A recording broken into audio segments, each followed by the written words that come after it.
Shalom, selamat malam Bapak Ibu, saudara-saudari yang terkasih di dalam Tuhan kita Yesus Kristus. Sungguh kita boleh bersukacita pada malam hari ini, kita boleh berkumpul bersama-sama. Saya berharap semuanya dalam keadaan yang sehat-sehat, dan juga saya mengucapkan selamat tahun baru Imlek kepada sahabat-sahabat yang merayakan. Tentunya kita mau kembali lagi dalam acara Bincang-Bincang Kitab Suci, Kisah Abraham, Pengembaraan Iman yang Menakjubkan, part 3. Part pertama kita sudah mengetahui tentang El Elyon, Allah yang Maha Tinggi. Part kedua kita mengetahui tentang El Roi, yaitu Allah yang melihat kita. Tentunya kita mau terus mengikuti pengembaraan ini bersama dengan Abraham yang akan dibawakan oleh narasumber kita yang sudah tidak asing lagi, Pak Irhandi Ludiarto. Tetapi mari saudara-saudaraku, sebelumnya mari kita doa pembuka terlebih dahulu. Boleh tolong bantu saya, Sis Lauren, untuk doa pembuka? Terima kasih, Theo. Baik, Bapak Ibu, saudara-saudari terkasih di dalam Yesus Kristus, selamat malam. Mari kita satukan hati, kita masuk dalam nama Bapa dan Putra dan Roh Kudus. Amin. Amin. Tuhan yang Maha Baik, kami mau mengucap syukur dan terima kasih kalau pada malam hari ini kami masih diberi kesehatan untuk mengikuti sesi ketiga Kisah Abraham. Berkatilah narasumber kami, Bapak Irhandi, dan berkati lidah dirinya. Semoga apa yang disampaikan, yang keluar dari mulutnya, sungguh berasal dari-Mu ya Tuhan. Dan juga berkatilah kami semua yang mengikuti webinar ini, dari awal, pertengahan, hingga akhir. Hati dan pikiran kami agar tiap kertas dan rusak mau mama pakai lagi. Dan juga diberi kelancaran hingga selesai. Juga maaf bagi Bapak, Ibu, Saudara-saudari terkasih yang pada hari ini belum sempat atau masih ada kegiatan lainnya, sehingga tidak bisa ikut dalam webinar ini. Mohon kiranya Tuhan gerakan hatinya, agar Kamis depan boleh ikut kembali.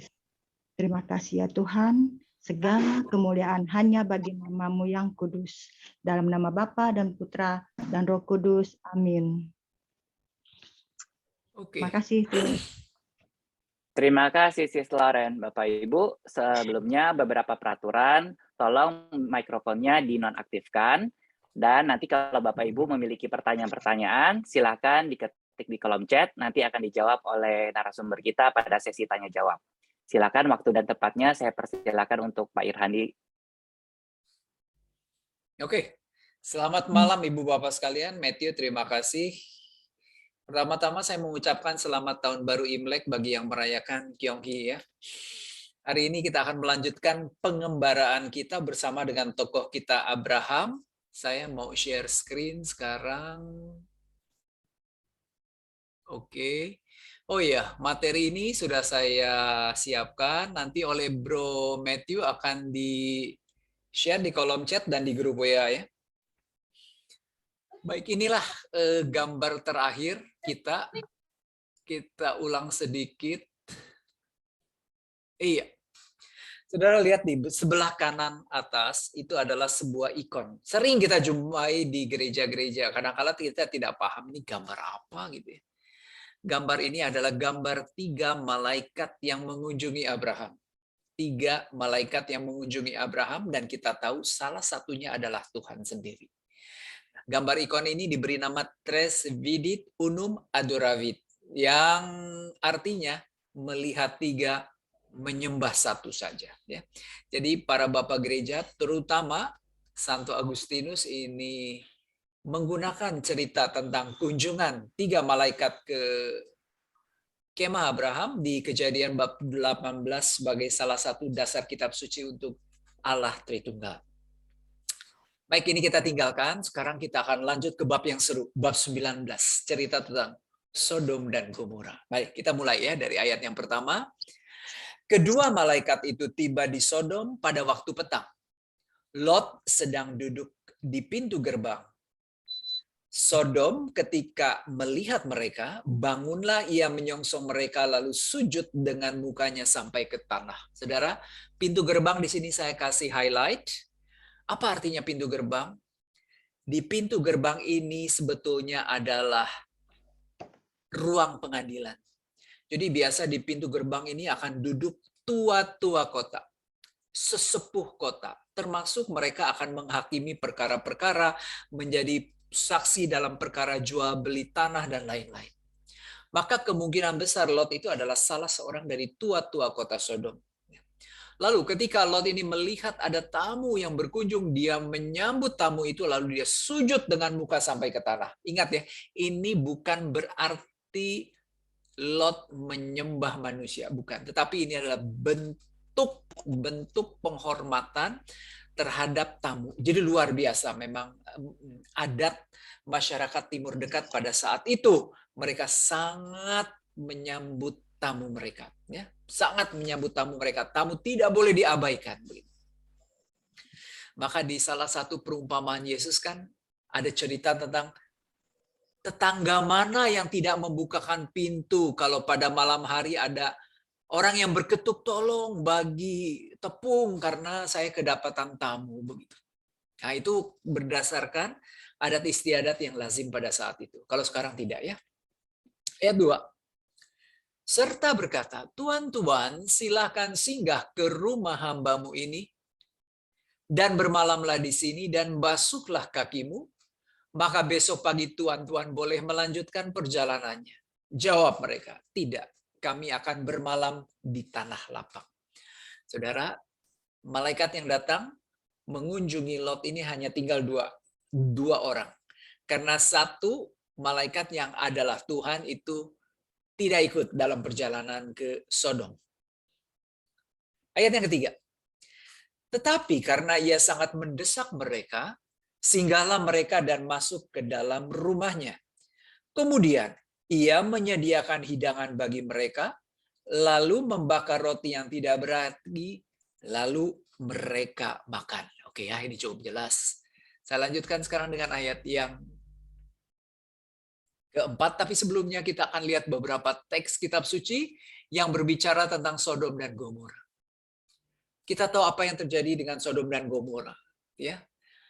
Lalu kenapa Sodom dan Gomora dihukum oleh Allah? Oh, mereka berdosa dan lain-lain. Nah, sekarang kita lihat beberapa ayat kitab suci dalam Perjanjian Lama, demikian juga dalam Perjanjian Baru yang melukiskan. Karena kalau dikatakan Sodom dan Gomora ini berdosa, dosanya apa? Kita lihat ya. Misalnya di kitab Yesaya bab 3 ayat 9. Air muka mereka menyatakan kejahatan mereka. Dan seperti orang Sodom, mereka dengan terang-terangan menyebut-nyebut dosanya, tidak lagi disembunyikan. Celakalah orang-orang itu, sebab mereka mendatangkan malapetaka kepada dirinya sendiri. Saudara, kejahatan mereka itu sudah tidak ditutup-tutupi lagi, tapi dilakukan dengan terang benderang. Tidak ada yang disembunyikan. Di kitab Yehezkiel kita lihat bab 16 ayat 49. Lihat, inilah kesalahan Sodom. Kakakmu yang termuda itu kecongkakan, makanan yang berlimpah-limpah, dan kesenangan hidup ada padanya. Dan pada anak-anaknya perempuan, tetapi ia tidak menolong orang-orang sengsara dan miskin. Oh, oke, kita tahu. Mereka mengabaikan orang-orang sengsara dan miskin. Hanya hidup untuk kesenangan diri sendiri. Oke. Lalu di surat Yudas bab 1 ayat 7, sama seperti Sodom dan Gomora dan kota-kota sekitarnya, yang dengan cara yang sama melakukan percabulan dan mengejar kepuasan-kepuasan yang tidak wajar, telah menanggung siksaan api kekal sebagai peringatan kepada semua orang. Oh, oke, mereka melakukan percabulan dan percabulannya itu tidak wajar, ya, tidak wajar. Lalu kita lihat lagi misalnya di surat 2 Petrus bab 2 ayat 7. Tetapi ia menyelamatkan Lot, orang yang benar, yang terus-menerus menderita oleh cara hidup orang-orang yang tak mengenal hukum dan hanya mengikuti hawa nafsu mereka saja. Sebab orang benar ini tinggal di tengah-tengah mereka dan setiap hari melihat dan mendengar perbuatan-perbuatan mereka yang jahat itu, sehingga jiwanya yang benar itu tersiksa. Jadi Lot ini orang benar. Tiap hari melihat dan mendengar perbuatan-perbuatan dosa. Karena tidak disembunyikan lagi. Dilakukan dalam kondisi terang benderang. Kita bisa membayangkan bahwa Lot ini sangat menderita. Ya. Lalu di Ulangan bab 29 ayat 23, seluruh tanahnya yang telah hangus oleh belerang dan garam, yang tidak ditaburi, tidak menumbuhkan apa-apa, dan tidak ada tumbuh-tumbuhan apapun yang timbul daripadanya, seperti pada waktu ditunggang balikan Sodom, Gomora, Atma, Zeboim, yakni yang ditunggang balikan Tuhan dalam murka dan kepanasan amarahnya. Ingat ya, waktu minggu lalu kita belajar perang timur dekat kuno. Ada 4 raja besar melawan 5 raja kecil. Salah 4 dari 5 raja kecil itu adalah Sodom, Gomora, Atma, Zeboim. Atma, Zeboim. Jadi rupanya bukan hanya Sodom dan Gomora yang dihancurkan oleh Allah, tetapi juga kota tetangganya Atma dan Zeboim. Nanti kalau kalian belajar kitab Nabi Hosea, justru yang disebut itu adalah Atma dan Zeboim. Ingatin ya, Atma, Zeboim itu identik ya, boleh dikatakan mirip dengan Sodom dan Gomora. Nah, dari gambaran ini kita bisa melihat kejahatan apa yang dilakukan oleh orang-orang Sodom. Ayat 4 sekarang. Tetapi sebelum mereka tidur, orang-orang lelaki dari kota Sodom itu, dari yang muda sampai yang tua, bahkan seluruh kota, tidak ada yang terkecuali datang mengepung rumah itu. Mereka berseru kepada Lot, "Di manakah orang-orang yang datang kepadamu malam ini? Bawalah mereka keluar kepada kami, supaya kami pakai mereka." Nah, di sini saya tunjukkan kata Ibrani pakai. Ya. Venedaah. Dari kata yada. Yada itu artinya bukannya memakai, tapi mengenal sebetulnya. Mengenal. Saudara, tapi kata yada yang artinya mengenal ini sering dipakai untuk kata bersetubuh. Sering kita bertanya, kenapa kata yada yang artinya mengenal atau mengetahui dipadankan dengan kata bersetubuh? Konon, menurut Rabi yang saya kenal, kenapa saya bilang kata yada ini digunakan dalam arti bersetubuh? Katanya karena makhluk hidup yang ketika bersetubuh itu face to face, itu hanya manusia. Katanya. Dan kita tahu, untuk mengenal seseorang kita perlu face to face. Muka hadap muka, begitu ya. Jadi kalau nanti di dalam kitab suci kita sering mengenal kata mengenal atau menghampiri, itu artinya bersetubuh. Baik, saudara, berarti laki-laki semua loh ingin bersetubuh dengan 2 orang tamu Lot itu. Laki-laki kok cari laki-laki? Karena kita tahu tadi ya, ada percabulan yang tidak wajar. Di sini kita berbicara tentang homoseksualitas. Pada saat itu memang belum dilarang. Karena peraturan tentang homoseksualitas nanti baru kita temukan di kitab Imamat. Ya, boleh dicatat Imamat bab 18 ayat 22 sampai 25. Katakan, barang siapa yang tidur, laki-laki yang tidur dengan laki-laki seperti tidur dengan seorang perempuan, melakukan yang jahat di hadapan Allah. Hukumannya apa? Nanti ketika hukum Taurat sudah diterapkan, homoseksualitas dilarang dan hukumannya adalah hukuman mati. Lalu nanti kita lihat di surat Roma bab 1 ayat 26 dan 27. Paulus juga menceritakan tentang bejatnya orang-orang Roma. Kenapa? Karena mereka juga melakukan tindakan-tindakan homoseksualitas. Menarik sekali Roma bab 1 itu. Baik, sekarang ayat yang ke-6. Lalu, keluarlah Lot menemui mereka ke depan pintu, tetapi pintu ditutupnya di belakangnya. Dan ia berkata, "Saudara-saudaraku, janganlah kiranya berbuat jahat. Kamu tahu Aku mempunyai 2 orang anak perempuan yang belum pernah dijamah laki-laki. Nah, kalau kita lihat sama juga di sini ya. Belum pernah dijamah laki-laki, kata dijamah menggunakan kata yada. Nah, lo yad uish katanya gitu. Tidak pernah disentuh laki-laki, tidak pernah disetubuhi laki-laki. Baiklah, mereka kubawa keluar kepadamu, perbuatlah kepada mereka seperti yang kamu pandang baik. Hanya jangan kamu apa-apakan orang-orang ini, sebab mereka memang datang untuk berlindung di dalam rumahku. Saudara lihat ya, hospitality, tanggung jawab terhadap tamu luar biasa. Ketika tamu ini terganggu keselamatannya baik jasmani maupun rohani, tidak segan-segan Lot ini menawarkan kedua orang putrinya. Sudahlah, kamu jangan ganggu tamu saya. Ini anak saya ada 2 perawannya, silakan mau diapakan terserah. Tapi jangan ganggu tamu-tamu saya. Ini luar biasa, luar biasa. Ayat yang ke-9 sekarang. Tetapi mereka berkata, enyahlah.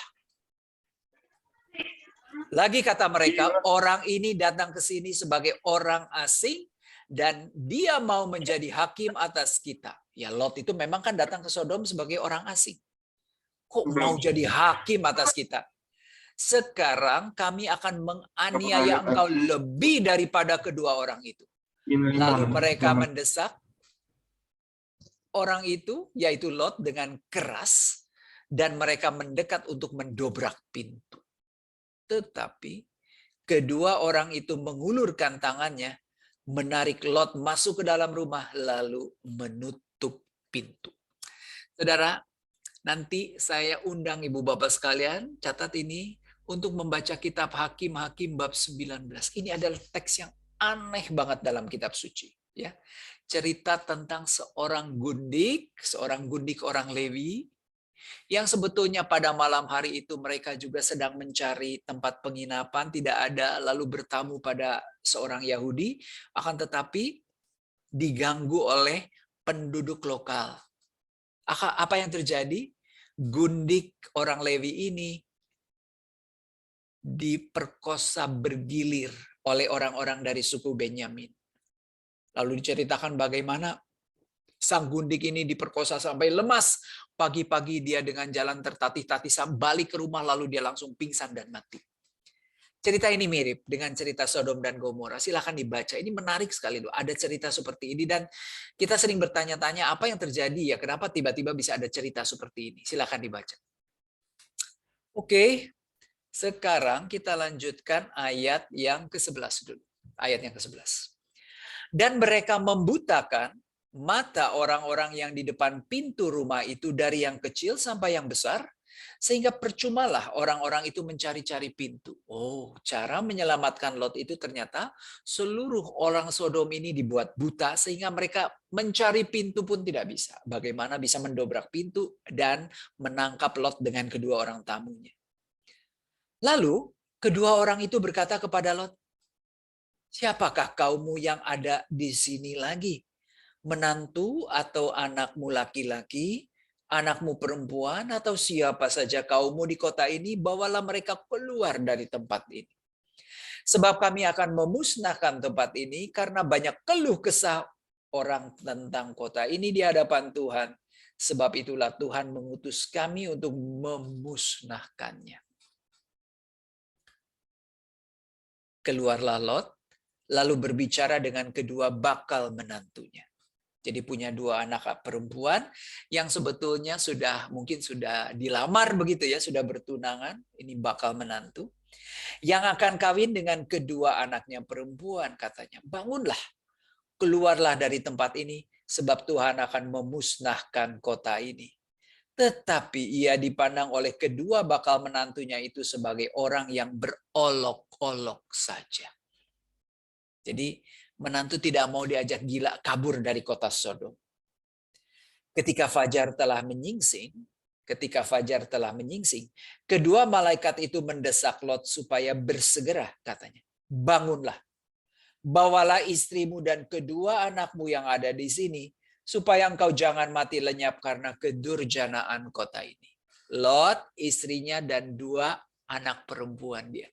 Hanya 4 orang yang benar di kota Sodom. Padahal perjanjian antara Abram dan Tuhan setidak-tidaknya 10 orang ada di kota Sodom dan Gomora. Tidak tercapai kuota itu. Ayat 16 sekarang. Ketika ia berlambat-lambat, maka tangannya, tangan istri, dan tangan kedua anaknya dipegang oleh kedua orang itu, sebab Tuhan hendak mengasihani dia. Lalu kedua orang itu menuntunnya keluar kota dan melepaskannya di sana. Jadi Lot ini masih ragu-ragu ya, meninggalkan Sodom atau tidak. Maka kedua orang ini memegang tangan istri dan kedua anaknya, lalu keluarga Lot ini dibawa keluar kota. Saudara, ada berbagai tafsir kenapa Lot ini ragu-ragu atau berlambat. Ada beberapa tafsir. Ya, kalau kita lihat di ayat yang ke-12 tadi dikatakan, siapa kaummu yang ada di sini lagi? Menantu atau anakmu laki-laki? Nah, ada yang mengatakan Lot itu kemungkinan besar punya anak laki-laki tapi sudah menikah. Sudah menikah, jadi sudah pisah rumah begitu.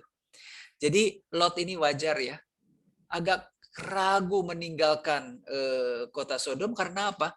Karena dia teringat kalau saya pergi saya harus meninggalkan anak laki-laki saya dan menantu, mungkin juga cucu dan lain-lain, kita tidak tahu lah ya pokoknya. Tapi ini sekali lagi itu hanya tafsir belaka. Oke, ayat yang ke-17 sekarang. Sesudah kedua orang itu menuntun mereka sampai keluar, berkatalah seorang, larilah, selamatkanlah nyawamu, janganlah menoleh ke belakang, janganlah berhenti dimanapun juga di lembah Yordan, larilah ke pegunungan supaya engkau jangan mati lenyap. Kata Lot kepada mereka, janganlah kiranya demikian Tuanku. Sungguhlah hambamu ini telah dikaruniai belas kasihan di hadapanmu, dan Tuanku telah berbuat kemurahan besar kepadaku dengan memelihara hidupku. Tetapi jika aku harus lari ke pegunungan, pastilah aku akan tersusul oleh bencana itu sehingga matilah aku. Kita tahu ya, Sodom ini ada di lembah Sungai Yordan. Sodom ini akan digempur dengan belerang. Maka Lot ini disuruh apa? Disuruh lari ke pegunungan. Kata Lot, aduh kira-kira apakah kecepatan kami melarikan diri itu secepat turunnya belerang atau tidak? Oh jangan bawa ke sini, saya juga nggak kuat. Suruh lari jauh-jauh, lari cepat-cepat begitu. Ayat 20, sungguh kota yang di sana cukup dekat kiranya untuk lari ke sana. Kota itu kecil, izinkanlah kiranya aku lari ke sana. Bukankah kota itu kecil? Jika demikian, nyawaku akan terpelihara. Rupanya di lembah Sungai Yordan ada kota tetangga Sodom yang kotanya kecil. Kecil dalam bahasa Ibrani mitsar. Kecil ya. Jadi Lot ini minta izin dia melarikan diri ke kota kecil, kota yang berdekatan dengan kota Sodom. Berarti kota itu akan diselamatkan atau tidak? Iya. Lot minta kota itu diselamatkan. Jadi kota-kota di lembah Sungai Yordan, Sodom, Gomora, dan lain-lain ini habis dihukum oleh Tuhan, tetapi kota kecil itu diselamatkan. Ayat 21. Sahut malaikat itu kepadanya, baiklah, dalam hal ini pun permintaanmu akan kuterima dengan baik, yakni kota yang telah kau sebut itu tidak akan kutunggang balikan. Cepatlah, larilah ke sana, sebab aku tidak dapat berbuat apa-apa sebelum engkau sampai ke sana. Itulah sebabnya nama kota itu disebut Zoar. Ya. Zoar, bukan Zoar itu seharusnya Zoar. Kenapa? Karena kota ini kecil, mitsar. Jadi dari permainan kata.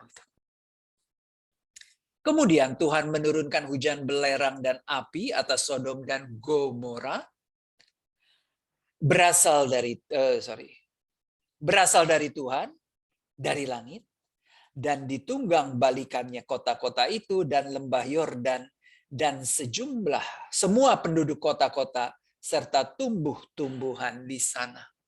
Tetapi istri Lot yang berjalan mengikutnya menoleh ke belakang, lalu menjadi tiang garam. Saudara, kenapa istri Lot ini menoleh ke belakang? Kemungkinan sama alasannya. Kenapa Lot ini ragu-ragu meninggalkan kota Sodom? Ya, ahli tafsir mengatakan kemungkinan ada keluarga yang ditinggalkan, meskipun ini tidak tertulis dalam kitab suci. Saudara, kalau kita jalan di bagian selatan dari Laut Mati, kita akan menemukan relief ini. Relief ini mirip seorang wanita. Ya, konon ini adalah istri Lot yang berubah menjadi tiang garam karena dia menoleh ke belakang. Baik. Sekarang ayat ke-27. Ketika Abraham pagi-pagi pergi ke tempat ia berdiri di hadapan Tuhan itu dan memandang ke arah Sodom dan Gomora serta ke seluruh tanah lembah Yordan, maka dilihatnya asap dari bumi membubung ke atas sebagai asap dari dapur peleburan. Demikianlah pada waktu Allah memusnahkan kota-kota di lembah Yordan dan menunggang balikan kota-kota kediaman Lot, maka Allah ingat kepada Abraham, lalu dikeluarkannyalah Lot dari tengah-tengah tempat yang ditunggang balikan itu. Jadi kenapa Lot ini diselamatkan? Karena Allah ingat pada Abraham. Allah ingat pada Abraham. Ingat loh, Abraham ini 2 kali menyelamatkan Lot. Ketika dia menjadi tawanan, ya di Kejadian bab 14, ketika Lot ini menjadi tawanan perang, diselamatkan. Kedua, Lot ini diselamatkan dari kota Sodom, itu juga berkat intervensi, berkat doa syafaat dari Abraham. Nah, sekarang ayat 30. Pergilah Lot dari Zoar dan ia menetap bersama-sama dengan kedua anak perempuannya di pegunungan.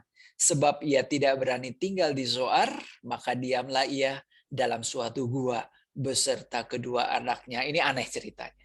Tadi disuruh lari ke pegunungan, dia tidak mau. Dia pilih ke kota Zoar. Sekarang dia malah tidak mau tinggal di Zoar.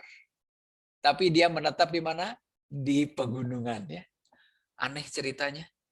Kalau ceritanya aneh, kemungkinan besar berasal dari tradisi yang berbeda. Ayat 31. Kata kakaknya kepada adiknya, "Ayah, kita telah tua. Tidak ada laki-laki di negeri ini yang dapat menghampiri kita, menyetubuhi kita seperti kebiasaan seluruh bumi. Marilah kita beri ayah kita minum anggur, lalu kita tidur dengan dia, supaya kita menyambung keturunan dari ayah kita." Pada malam itu, mereka memberi ayah mereka minum anggur, lalu masuklah yang lebih tua untuk tidur dengan ayahnya, dan ayahnya tidak mengetahui ketika anaknya itu tidur dan ketika ia bangun. Keesokan harinya berkatalah kakaknya kepada adiknya, "Tadi malam aku telah tidur dengan ayah. Baiklah malam ini juga kita beri dia minum anggur.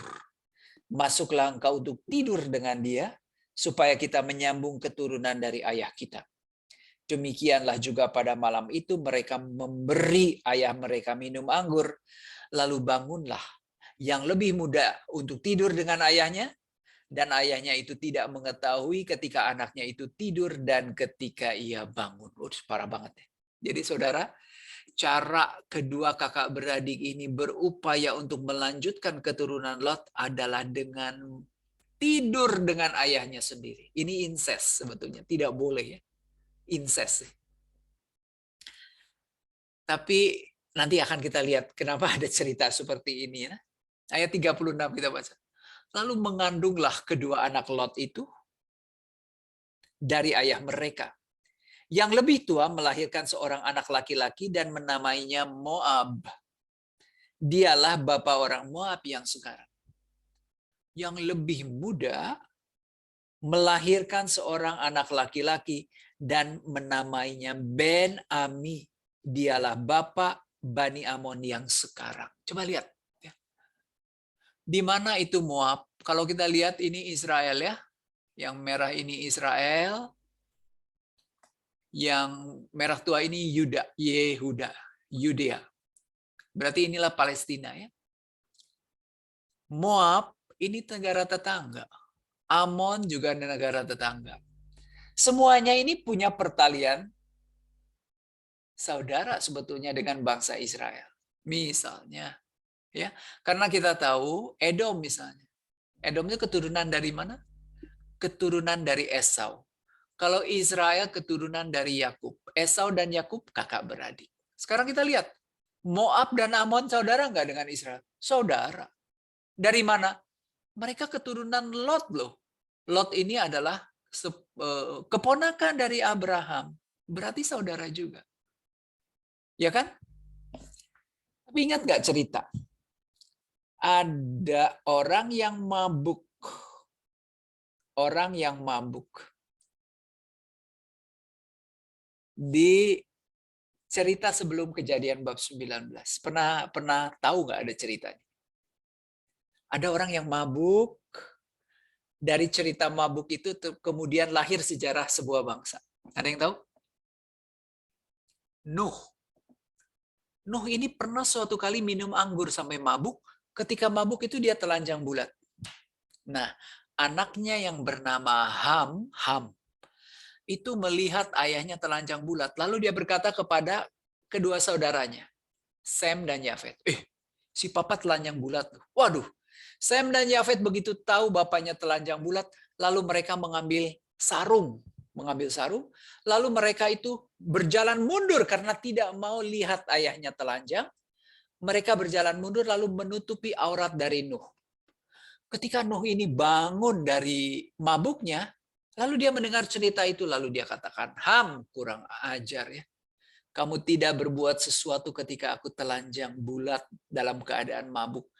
Maka kamu akan kukutuk, kamu akan menjadi leluhur dari bangsa Kanaan. Dan kamu akan selalu menjadi hamba dari keturunan Sem dan keturunan Yafet. Nah, ini menarik ceritanya, hampir-hampir berdekatan begitu ya. Jadi kalau dilihat di daerah Timur Tengah ini, khususnya di daerah Palestina dan sekitarnya, ya bercerita tentang bangsa-bangsa yang boleh dikatakan bersaudara begitu ya. Saudara, Lukas bab 17 ayat 32 juga mengingatkan kepada kita, ingatlah akan istri Lot. Berarti istri Lot itu adalah peristiwa yang harus selalu diingat oleh kita semua. Kita akan lihat ya di Lukas bab 17 ini dalam konteks apa? Tiba-tiba ada kata-kata ingatlah akan istri Lot. Bab 17 ayat 32. Berbicara tentang kedatangan kerajaan Allah. Artinya kita harus selalu bersiap-siap. Bersiap-siap ya. Lalu juga harus selalu menaati perintah yang diberikan oleh Allah. Kalau tidak taat pada perintah Allah, seperti istri Lot, ingat katanya. Baik, lanjut. Saudara, kenapa ada cerita seperti ini? Kita sudah tahu dan bisa menyimpulkan. Kenapa ada cerita tentang Nuh yang telanjang bulat dilihat oleh Ham? Karena ingin menceritakan bobroknya leluhur dari bangsa Kanaan. Kenapa ada cerita tentang incest antara Lot dengan anak-anak perempuannya? Karena ingin menceritakan bobroknya leluhur Moab dan leluhur Amon. Kenapa? Karena Amon dan Moab ini kerap bermusuhan dengan Israel. Misalnya di kitab Ulangan bab 23 ayat 3 dan 4 ada cerita seperti ini. Seorang Amon atau seorang Moab janganlah masuk jemaat Tuhan, bahkan keturunannya yang ke-10 pun tidak boleh masuk jemaat Tuhan sampai selama-lamanya. Karena mereka tidak menyongsong kamu dengan roti dan air pada waktu perjalananmu keluar dari Mesir, dan karena mereka mengupah Bileam bin Peor dari Petor di Aram Mesopotamia melawan engkau supaya dikutukinya engkau. Saudara, kita tahu bangsa Yahudi ini ketika keluar dari pembuangan Mesir itu lewat lembah Sungai Yordan. Ketika mereka lewat lembah Sungai Yordan, mereka harus lewat negara apa? Negara Moab dan negara Amon. Nah, harusnya sebagai saudara, Amon dan Moab ini memberi jalan, memberi bantuan. Ini boro-boro. Bukannya memberi jalan, memberi bantuan, tetapi menjadi penghalang. Salah satunya kita lihat ini cerita tentang Raja Moab. Raja Moab ini sampai mengupah Bileam, ya, seorang nabi untuk mengutuk bangsa Yahudi. Jadi cerita ini sebetulnya memiliki latar belakang sejarah yang terjadi di kemudian hari bahkan. Ketika Moab dan Amon ini bermusuhan dengan bangsa Yahudi. Maka dengan bangganya bangsa Yahudi bisa mengatakan, jangan belagu ya, kalian itu anak-anak hasil hubungan incest, hubungan seks antar ayah dan anak-anak mereka. Saudara, kalau dilihat dari kata Ibraninya, menarik sekali. Moab ya. Kata mem ini artinya dari, mi itu dari ya. Av itu ayah, dari ayah. Dari ayah. Dari ayah sendiri punya anak ya. Kalau yang ini Ben Ami, Ben ini anak ya. Ben Ani. Am itu bangsa, I bangsaku. Anak bangsaku. Anak bangsaku. Menarik ya? Nah, Saudara, orang Amon dan Moab sampai keturunan ke-10 pun tidak boleh masuk ke dalam jemaah Tuhan. Tapi kita tahu nanti ada seorang Moab yang menjadi nenek moyang dari Raja Daud. Perempuan itu bernama Ruth. Dan kita tahu dengan pasti bahwa Ruth itu sudah lewat dari keturunan ke-10. Kalau enggak, dia tidak boleh masuk ke dalam jemaah Tuhan. Ya. Lanjut sekarang kita masuk ke bab 20. Abraham dan Abimelekh. Ya. Lalu Abraham, ini ceritanya Anda sudah kenal, kita baca sedikit aja. Lalu Abraham berangkat dari situ ke tanah Negeb. Ya. Ke tanah Negeb. Dan ia menetap antara Kades dan Shur. Ia tinggal di Gerar sebagai orang asing. Coba kita lihat. Negev ya, di daerah selatan. Hebron, ini adalah tempatnya Abraham. Ini Gerar. Gerar ini ya Filistin sebetulnya begitu ya. Oleh karena Abraham telah mengatakan tentang Sarah istrinya, dia saudaraku, maka Abimelekh Raja Gerar menyuruh mengambil Sarah. Tetapi pada waktu malam, Allah datang kepada Abimelekh dalam suatu mimpi serta berfirman kepadanya, engkau harus mati oleh karena perempuan yang telah kau ambil itu, sebab ia sudah bersuami. Adapun Abimelekh belum menghampiri Sarah, berarti belum tidur dengan Sarah, berkatalah ia, Tuhan, apakah engkau membunuh bangsa yang tak bersalah? Bukankah orang itu sendiri mengatakan kepadaku, dia saudaraku? Dan perempuan itu sendiri telah mengatakan, ia saudaraku. Jadi hal ini kulakukan dengan hati yang tulus dan dengan tangan yang suci. Saudara, cerita yang sama berulang. Di Kejadian bab 12 diceritakan bagaimana Sarah yang cantik berhasil memesona Raja Mesir, Firaun. Waktu itu Sarah usianya 65 tahun, oke, masih cantik. Berapa usia Sarah sekarang? Kemungkinan 89 tahun. 89 tahun. Karena sebentar lagi Ishak lahir di bab 21. Itu Sarah sudah usianya 90 tahun.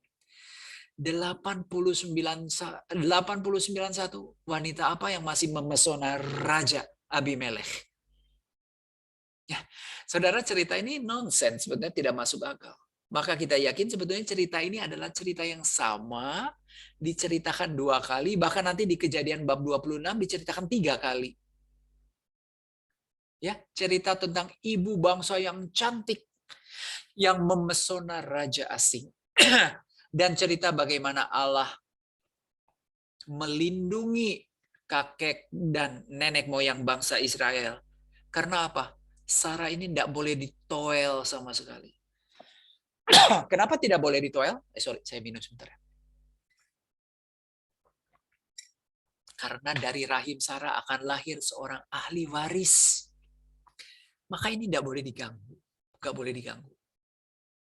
Akan keluar ahli waris dari rahim Sarah. Baik ya, sekarang saya balik dulu sebentar ke slide saya yang awal. Maaf ya, kita lihat sebentar. Kita akan melihat perbandingan ceritanya. Oke. Coba kita lihat ya. Ini di Kejadian bab 12. Kejadian bab 12. Kita bandingkan dengan Kejadian bab 20. Di Kejadian bab 12, itu tokohnya Abram, Sarai, Firaun. Abramnya 75 tahun, Sarainya 65 tahun, Firaun Raja Mesir.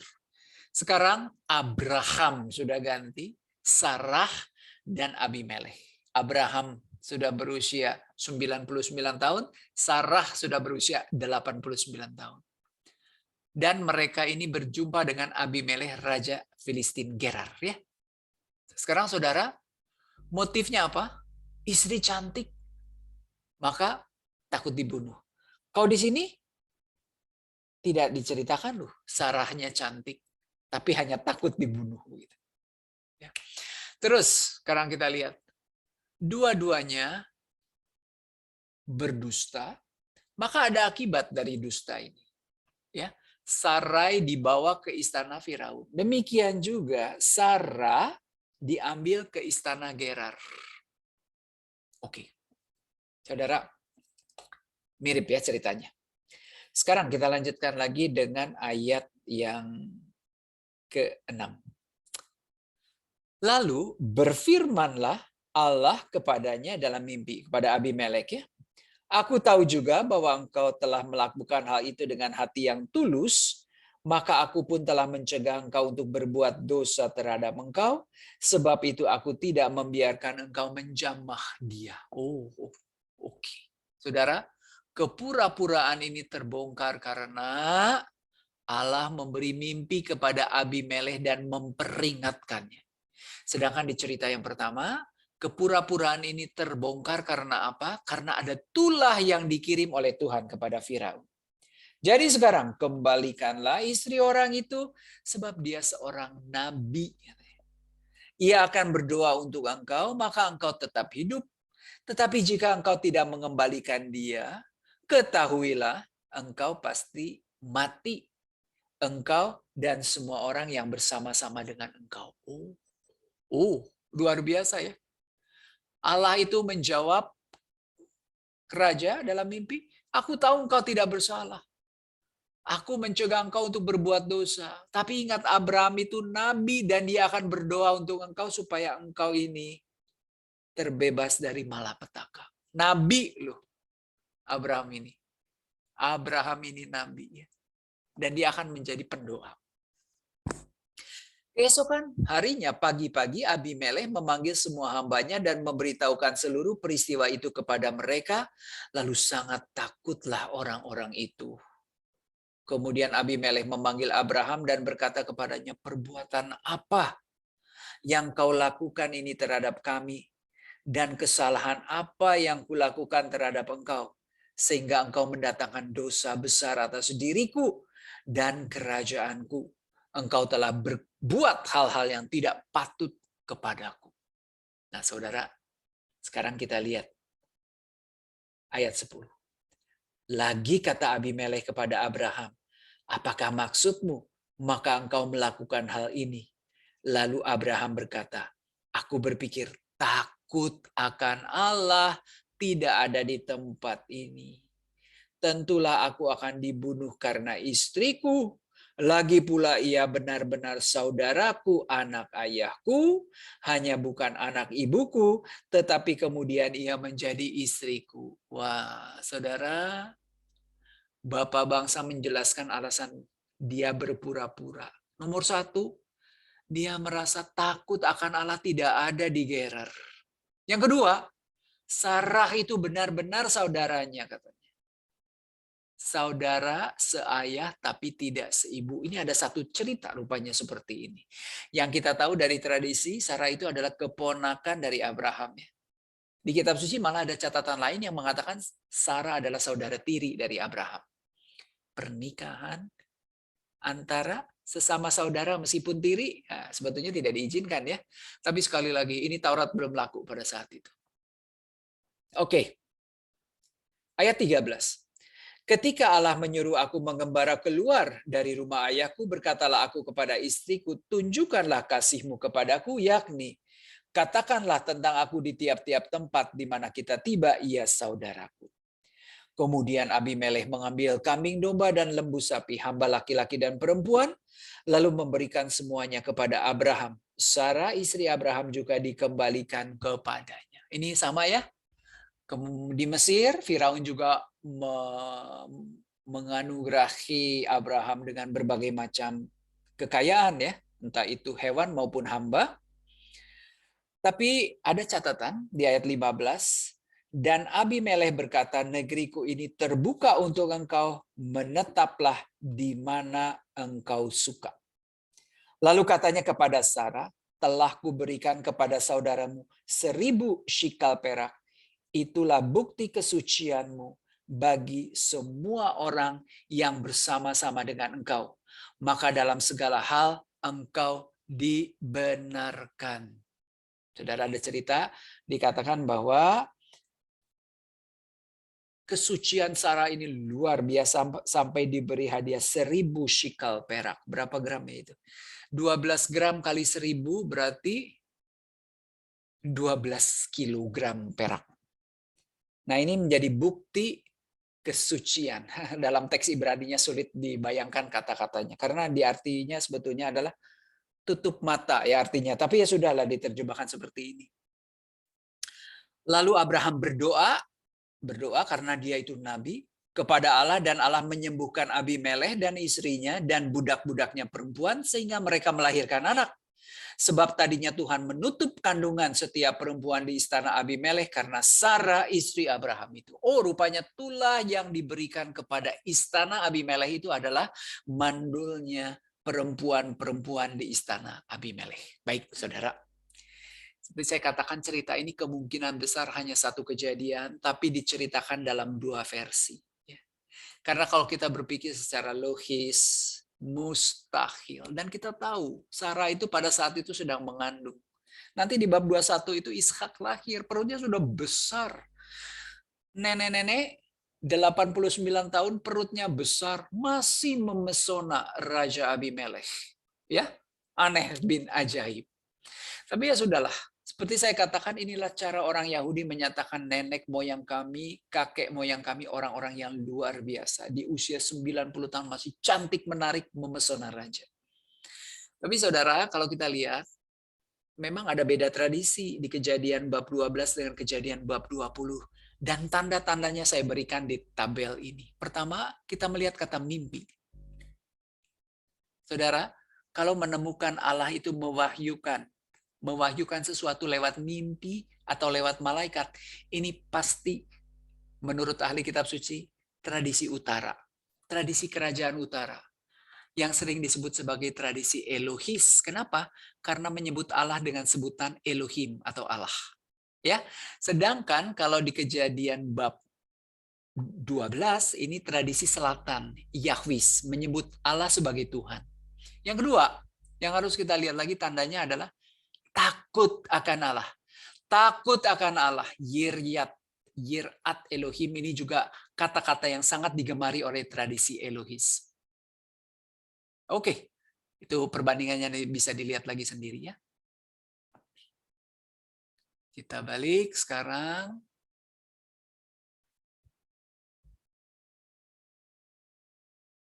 Ya, inilah saudara. Takut akan Allah. Yirat Elohim ya. Telah kuberikan kepadanya. Telah kuberikan kepada saudaramu 1000 shikal perak, itulah bukti kesucianmu. Nah, ini aneh ya terjemahannya karena kata ini sulit diterjemahkan. Kesut itu artinya tutup. Ainaim, tutup mata. Saya nggak tahu ya, kenapa itu dikatakan sebagai bukti kesucian, matanya ditutup begitu. Kata yang sulit diterjemahkan, maka terjemahannya merupakan satu tafsir sebetulnya. Oke, kita sudah selesai di bab 20. Anda akan menerima PPT-nya dari Matthew nanti. Sekarang kita lanjutkan dengan bab 21.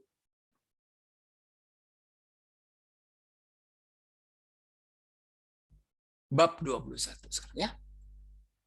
Saudara, yang ditunggu-tunggu akhirnya datang. Kelahiran dari anak Abraham dan Sarah, Yitzhak. Yitzhak lahir.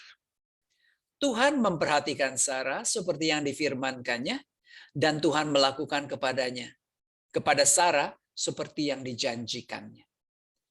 Maka mengandunglah Sarah, lalu ia melahirkan seorang anak laki-laki bagi Abraham dalam masa tuanya.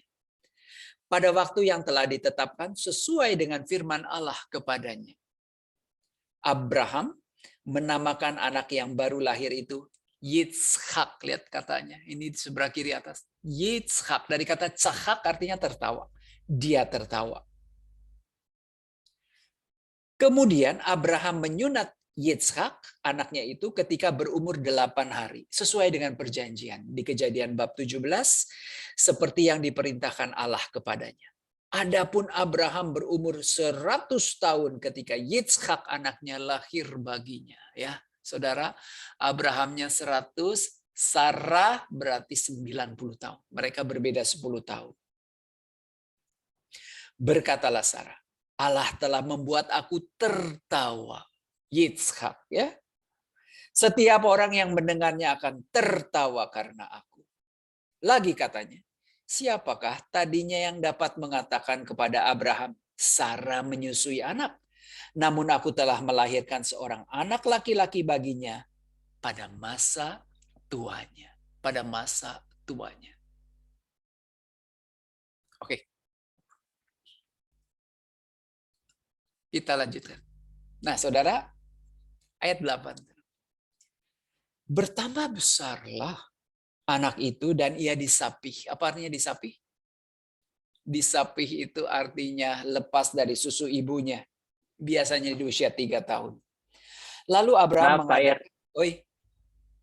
PowerPoint-nya kayaknya freeze deh. Oke. Ini masih kelihatan?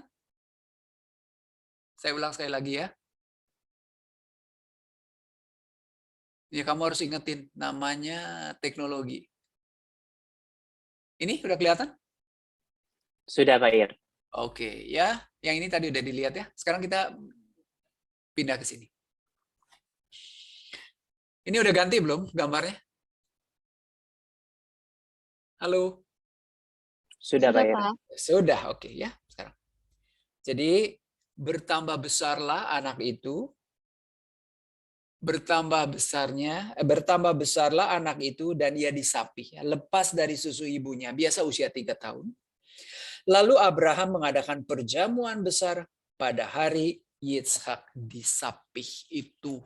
Baik, ayat 9. Nah, ini menarik nih ya. Perhatikan cerita ini menarik.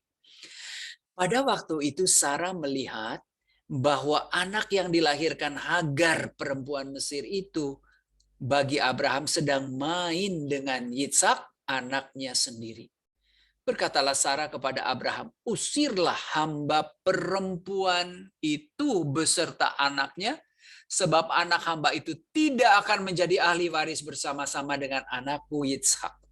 Saudara, apa alasan Sarah mengusir Hagar dan Ismail? Apa kesalahan Ismail? Ismail itu sedang bermain dengan Ishak anaknya sendiri. Apa salahnya? Ishak pada saat itu usianya berapa ya?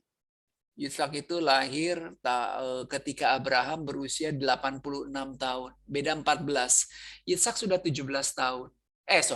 Ismail sudah 17 tahun, Ishak baru 3 tahun. Anak 17 tahun main dengan anak yang berusia 3 tahun. Ini normal, kenapa marah ya kan?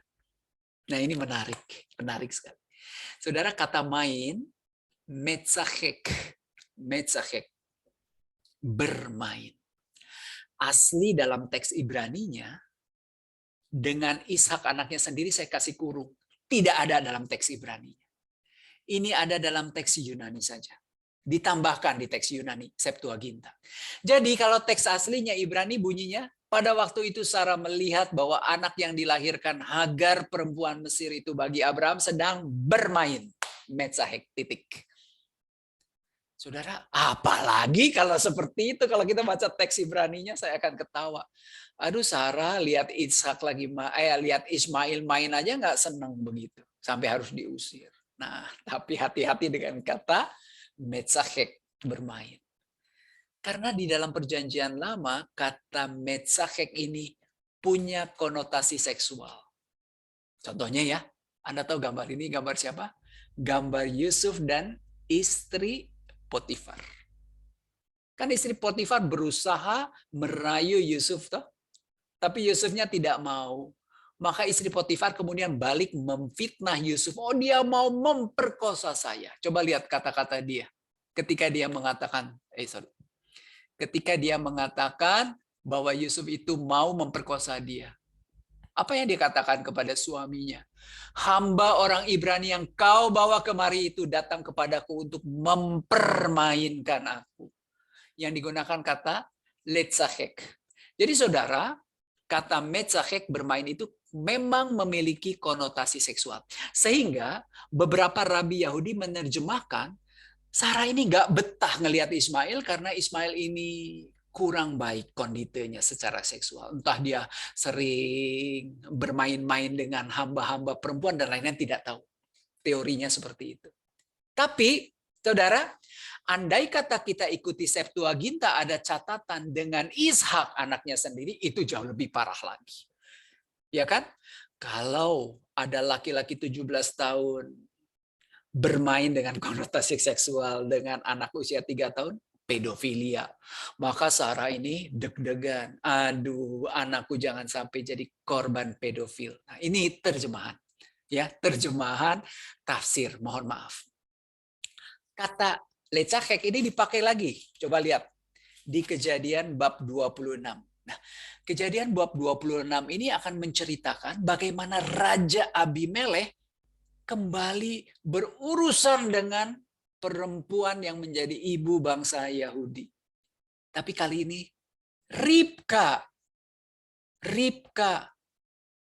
disuruh oleh Ishak mengakui bahwa dia saudarinya, maka diambil ke istana Abimelekh. Tapi tiba-tiba Abimelekh ini mendapatkan bahwa Ishak itu diam-diam bercumbu dengan Ribka di ayat 8. Kejadian bab 26 ayat 8. Setelah beberapa lama ia ada di sana, pada suatu kali menjenguklah Abimelekh raja orang Filistin itu dari jendela, maka dilihatnya Ishak sedang bercumbu-cumbuan dengan Ribka istrinya. Kata yang digunakan sama. Metzahek, letzahek, bermain-main. Jadi saudara, hati-hati bermain-main ya. Bisa berarti buruk. Matthew, hati-hati. Kamu tidak boleh metzahek, tidak boleh bermain-main. Oke, saudara, sekarang kita tidak pernah tahu alasan Sarah mengusir Ismail ya. Saya hanya menampilkan di sini beberapa tafsir saja, dan tafsir ini memang muncul di dalam dunia pertafsiran begitu. Nah, sekarang saudara, apapun alasan yang membuat Sarah ini mangkel, kesal kepada Ismail, tidak perlu kita perdebatkan di sini. Yang jelas sekarang Sarah berkata kepada Abraham, usirlah hamba perempuan itu. Nah, di sini permainan kata. Saudara, ingat nggak? Minggu-minggu lalu, Hagar ini disebut sebagai hamba perempuan dengan kata sifha. Itu saya katakan itu bukan hamba perempuan. Itu artinya asisten sebetulnya. Punya kedudukan yang baik. Karena menurut tradisi Hagar itu adalah salah seorang anak dari Firaun, dari Gundik begitu. Tetapi sekarang Sarah tidak mau memanggil Hagar dengan sebutan hamba perempuan yang sifha itu. Dia ganti dengan kata ama. Kalau ama benar-benar budak perempuan. Jadi artinya apa? Di mata Sarah, sorry Hagar, dulu kamu orang kepercayaan saya. Kamu itu punya kedudukan ketika di Mesir. Kamu saya percaya. Kedudukan kamu melampaui budak-budak biasa. kamu pelayan, asisten pribadi saya. Sekarang, sorry, kamu bodak, kamu tidak lebih dari yang lain. Orang rendah, sorry. Usir ya. Anaknya juga usir, dia tidak mau sebut namanya. Anaknya juga usir karena anak hamba itu tidak akan menjadi ahli waris bersama-sama dengan anakku Ishak. Saudara, ini menarik luar biasa loh ya. Rupanya dendam kesumat antara kedua wanita ini menjadi semakin dalam. Maka mereka sudah melupakan hubungan mereka satu sama lain. Akan tetapi, rupanya tidak demikian tafsir dari Paulus. Di Galatia bab 4 ayat 29, Paulus mengatakan, tetapi seperti dahulu dia yang diperanakan menurut daging, Ismail, menganiaya yang diperanakan menurut roh, Ishak, demikian juga sekarang ini. Oh, rupanya kata maim, metzahek, dipahami oleh Paulus sebagai menganiaya. Nah, saudara, jadi berbagai macam tafsir Anda boleh berselancar ya di antara berbagai macam tafsir ini. Oke, sekarang lanjut ayat yang ke-11. Hal ini sangat menyebalkan Abraham oleh karena anaknya itu. Sekali lagi tidak disebut namanya, Ismail ya. Tetapi Allah berfirman kepada Abraham, janganlah sebal hatimu karena hal anak dan budakmu itu. Dalam segala yang dikatakan Sarah kepadamu, haruslah engkau mendengarkannya. Sebab yang akan disebut keturunanmu, ialah yang berasal dari Ishak. Tetapi keturunan dari hamba-hambamu itu juga akan kubuat menjadi suatu bangsa karena ia pun anakmu. Saudara, kalau kepada Abraham dijanjikan keturunan yang banyak seperti pasir di laut, seperti bintang-bintang di langit. Sama janji ini juga diberikan kepada Ismail. Ismail ini akan dibuat menjadi suatu bangsa. Kenapa? Karena dia juga adalah anak Abraham. Jadi saya katakan, membaca kitab Taurat tidak pernah kita melihat ada eksklusivitas satu bangsa pun. Tidak sama sekali. Ya. Dua-duanya anak terjanji. Dua-duanya dijanjikan akan memiliki keturunan yang banyak, menjadi bangsa yang besar. Bedanya di mana? Bedanya hanya satu, yang satu ahli waris, yang satu bukan. Ahli waris apa? Ahli waris apa kalau keturunan ternyata ada? Kalau ternyata tanah ada, ahli waris apa yang berbeda? Bukankah Ismail nanti punya tanah juga? Dia juga punya harta. Ishak juga punya tanah, punya harta. Yang beda apa? Ingat janjinya ada satu lagi. Oleh karena keturunanmu, segenap bangsa akan memperoleh keselamatan. Dan keturunan Abraham yang akan menyelamatkan seluruh bangsa ini berasal dari Ishak. Itu sebetulnya yang beda ya. Ayat 13. Ayat 14. Keesokan harinya pagi-pagi Abraham mengambil roti dan sekirbat air dan memberikannya kepada Hagar. Ia meletakkan itu beserta anaknya di atas bahu Hagar. Kemudian disuruhnya perempuan itu pergi. Maka pergilah Hagar dan mengembara di padang gurun Beersheba. Saudara, usia berapa Ismail pada saat itu? 17. Masih mungkinkah Ismail itu diletakkan di atas bahu Hagar? Nonsens sekali lagi ya. Ada yang mengatakan Kejadian bab 16 dengan Kejadian bab 21 ini cerita yang sebetulnya saling berkaitan. Jadi ada tradisi yang meyakini cerita ini terjadi ketika Ismailnya masih kecil begitu. Lanjut ayat 15. Ketika air yang dikirbat itu habis, dibuangnyalah anak itu ke bawah semak-semak. Dan ia duduk agak jauh, kira-kira sepemanah jauhnya, sebab katanya tidak tahan aku melihat anak itu mati. Air mau habis ya. Sedang ia duduk di situ, menangislah ia dengan suara nyaring. Allah mendengar suara anak itu, lalu malaikat Allah berseru dari langit kepada Hagar, katanya. Kepadanya, Apakah yang kau susahkan Hagar? Janganlah takut, sebab Allah telah mendengar suara anak itu dari tempat ia berbaring. Saudara, siapa yang sedang menangis? Hagar. Tapi dikatakan Allah mendengar suara anak itu. Saudara, kita lihat di sini betapa dalamnya tautan batin, hubungan batin antara seorang ibu dan seorang anak. Ibu menangis sama dengan anak menangis. Nggak tahu sebaliknya atau tidak. Ya, anak menangis sama dengan ibu menangis. Ibu menangis apakah sama dengan anak menangis? Tanda tanya. Saudara, maka malaikat Allah itu bertanya, kamu susah apa? Jangan takut. Allah telah mendengar suara anak itu.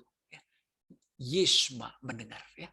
Oke, ayat 18. Bangunlah, angkatlah anak itu dan bimbinglah dia. Sebab aku akan membuat dia menjadi bangsa yang besar. Lalu Allah membuka mata Hagar sehingga ia melihat sebuah sumur. Ia pergi mengisi kirbatnya dengan air, kemudian diberinya anak itu minum. Allah menyertai anak itu sehingga ia bertambah besar. Ia menetap di padang gurun dan menjadi seorang pemanah. Maka tinggallah ia di padang gurun Paran, dan ibunya mengambil seorang istri baginya dari tanah Mesir. Karena ibunya orang Mesir, ya. Saudara, sekali lagi cerita ini membuktikan tidak ada eksklusivitas satu bangsa pun di tanah Palestina. Baik Ismail maupun Ishak sama-sama diberkati oleh Allah. Mereka masing-masing mendapat tanah. Mereka masing-masing juga mendapatkan harta. Mereka masing-masing mendapatkan keturunan. Yang berbeda hanya satu, ya kan? Bahwa yang akan menyelamatkan seluruh umat manusia itu berasal dari keturunan Ishak, sang ahli waris Abraham. Baik. Nah, saudara, ada satu teks di dalam surat Galatia bab 4 yang berbicara tentang Hagar, Sarah, Abraham, Ismail, Ishak. Ini cukup menarik, kita akan baca Galatia bab 4 ayat 22 sampai dengan ayat 31. Saya akan membaca dari kitab suci yang di sini kurang jelas bagi saya. Ayat 22, bab 4 ayat 22. Bukankah ada tertulis bahwa Abraham mempunyai dua anak, seorang dari perempuan yang menjadi hambanya dan seorang dari perempuan yang merdeka, Hagar dan Sarah. Tetapi anak dari perempuan yang menjadi hambanya itu diperanakan menurut daging. Dan anak dari perempuan yang merdeka itu oleh karena janji. Oleh karena janji. Ini adalah suatu kiasan. Sebab kedua perempuan itu adalah dua ketentuan Allah. Yang satu berasal dari Gunung Sinai. Berarti siapa? Hagar, ya? Hagar. Dan melahirkan anak-anak perhambaan itulah Hagar. Karena Hagar orang Mesir, Sinai. Sinai kita ingat apa? Perjanjian lama. Taurat. Itu dianggap lahir dari perempuan hamba. Oke. Hagar itu gunung Sinai di tanah Arab. Ia sama dengan Yerusalem sekarang. Orang-orang Yahudi yang mempertahankan hukum Taurat. Karena ia hidup dalam perhambaan dengan anak-anaknya. Tetapi Yerusalem surgawi adalah perempuan yang merdeka, ialah ibu kita. Karena ada tertulis, bersukacitalah hai si mandul yang tidak pernah melahirkan. Bergembira dan bersorak-sorailah hai engkau yang tidak pernah menderita sakit bersalin. Sebab yang ditinggalkan suami akan mempunyai lebih banyak anak daripada yang bersuami. Dan kamu saudara-saudara kamu, sama seperti Ishak adalah anak-anak janji. Tetapi seperti dahulu, dia yang diperanakan menurut daging, menganiaya yang diperanakan menurut roh. Demikian juga sekarang ini. Tetapi apa kata nas kitab suci? Usirlah hamba perempuan itu beserta anaknya, sebab anak perempuan itu tidak akan menjadi ahli waris bersama-sama dengan anak perempuan merdeka itu. Karena itu saudara-saudara, Kita bukan anak-anak hamba perempuan, melainkan anak-anak perempuan merdeka. Jadi saudara, cerita Hagar, Sarah, Ismail, Ishak ini berkembang sekali pada saat Paulus menulis suratnya, terutama surat kepada jemaat di Galatia bab 4. Dia mengambil kiasan hubungan Sarah, Hagar, lalu Ishak, Ismail seperti orang-orang perjanjian lama dan orang-orang perjanjian baru. Orang-orang yang terpaku hanya pada hukum Sinai, hukum Taurat, melawan orang-orang yang terpaku pada hukum kasih, begitu ya. Nah, saudara, coba Anda lihat, ini daerah Ismail, daerah Paran, ya. Di sini letaknya, semakin dekat ke arah Mesir. Baik, saudara, sekarang kita lihat selanjutnya bab 21. Perjanjian Abraham dengan Abimelekh. Pada waktu itu Abimelekh beserta Pihol, panglima tentaranya, berkata kepada Abraham, Allah menyertai engkau dalam segala sesuatu yang engkau lakukan. Oleh sebab itu bersumpahlah kepadaku di sini demi Allah, bahwa engkau tidak akan berlaku curang kepadaku, atau kepada anak-anakku, atau kepada cucu-cicitku, sesuai dengan persahabatan yang kulakukan kepadamu, demikianlah harus engkau berlaku kepadaku dan kepada negeri yang kau tinggali sebagai orang asing. Lalu kata Abraham, aku bersumpah. Tetapi Abraham menyesali Abimelekh tentang sebuah sumur yang telah dirampas oleh hamba-hamba Abimelekh. Jawab Abimelekh, aku tidak tahu siapa yang melakukan hal itu. Lagi tidak kau beritahukan kepadaku. Dan sampai hari ini belum ada pula ku dengar. Lalu Abraham mengambil domba dan lembu dan memberikan semuanya itu kepada Abimelekh. Kemudian kedua orang itu mengadakan perjanjian. Tetapi Abraham memisahkan 7 anak domba betina dari domba-domba itu. Lalu kata Abimelekh kepada Abraham, untuk apakah ke-7 anak domba yang kau pisahkan itu? Jawabnya, ke-7 anak domba ini harus kau terima dari tanganku untuk menjadi tanda bukti bagiku bahwa akulah yang menggali sumur itu. Sebab itu orang menyebut tempat itu Be'er Sheva. Karena kedua orang itu telah bersumpah di sana. Saudara, coba lihat. Be'er Sheva. Sampai sekarang kota itu masih ada. Be'er Sheva. Dia adalah ibu kota dari provinsi Negev, ya, provinsi yang paling selatan dari tanah Palestina. Kenapa dikatakan namanya Be'er Sheva? Be'er itu artinya sumur. Sheva punya 2 arti. Arti yang pertama sumpah. Maka kita lihat berkali-kali kata sumpah ini muncul di ayat 23. Bersumpah demi Allah. Di ayat 24 bersumpah. Di ayat 31 bersumpah. Tapi Sheva juga berarti 7. 7 di ayat berapa? Anda temukan kata 7? Ayat 28, ayat 29, ayat 30 ya. Jadi Be'er Sheva artinya sumur sumpah atau sumur 7 sama saja.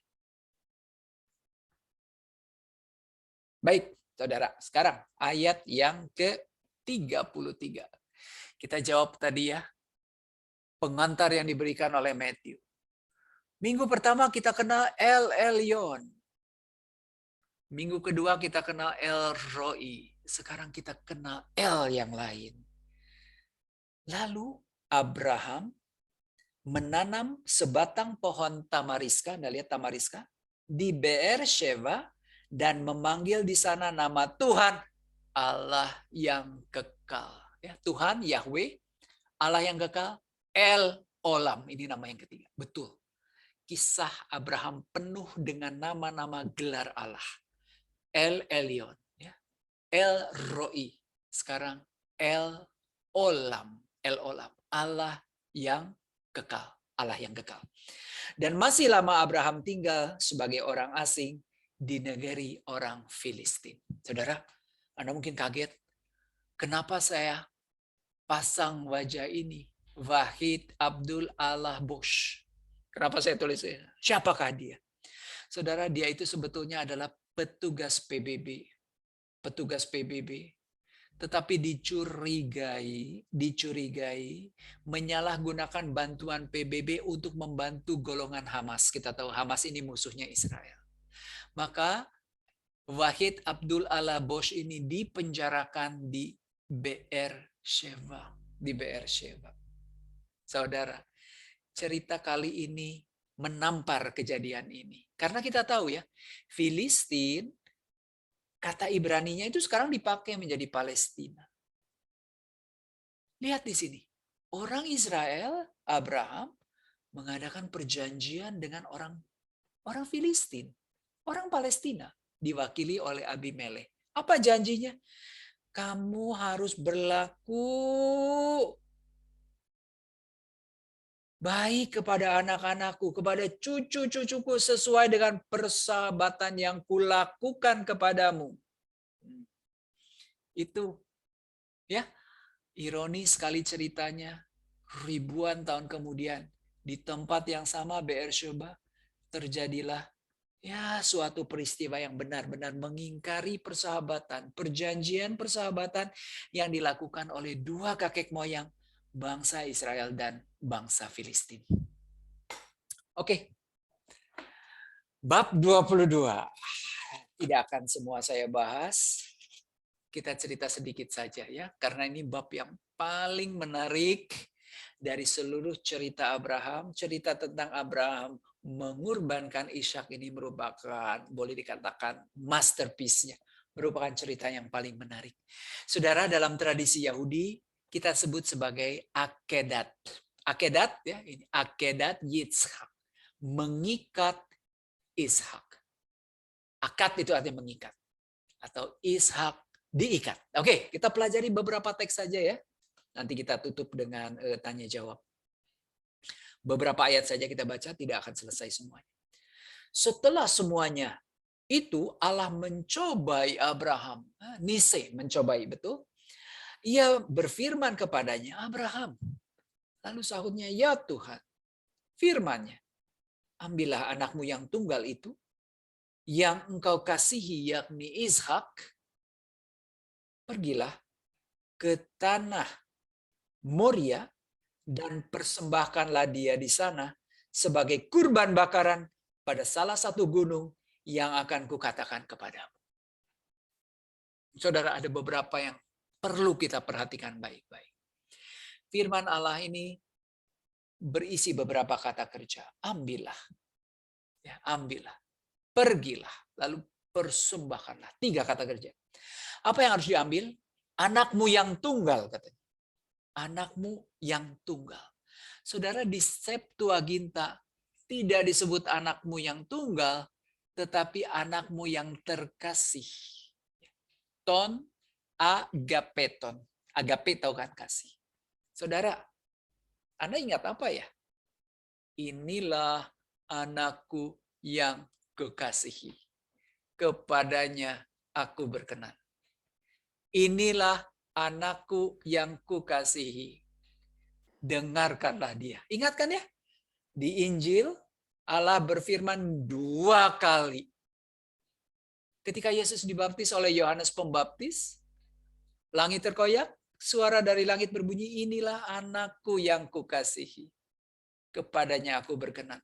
Ketika Yesus berubah rupa di Gunung Tabor, kembali suara Allah Bapa bergaung. Inilah anakku yang kukasihi, dengarkanlah dia. Maka dari awal kita melihat Septuaginta itu benar-benar mengaitkan cerita tentang Yitzhak dikurbankan dengan cerita pengorbanan Kristus sendiri.